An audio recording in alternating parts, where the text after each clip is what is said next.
کیا آپ پر کوئی کالا جادو کروا رہا ہے؟ اگر کسی پر کوئی شخص سفلی جادو کرتا رہتا ہو جس سے کاروبار تباہ ہو گیا ہو اور صحت برباد ہو گئی ہو اور ہر قسم کے ڈاکٹری اور حکیمی علاج سے فائدہ نہ ہوتا ہو،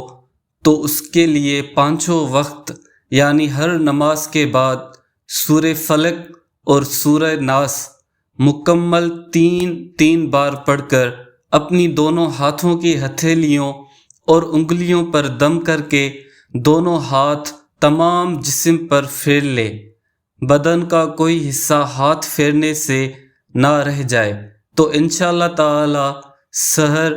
جادو، سفلی، جنات سے محفوظ رہے گا، اور اگر مبتلا ہو جائے تو ان صورتوں کے عمل کی برکت سے تمام سحر، سفلی جادو اور جنات سے کامل نجات حاصل ہو جائے گی، اور جادو کروانے والے کا عمل ضائع ہو جائے گا انشاءاللہ تعالی۔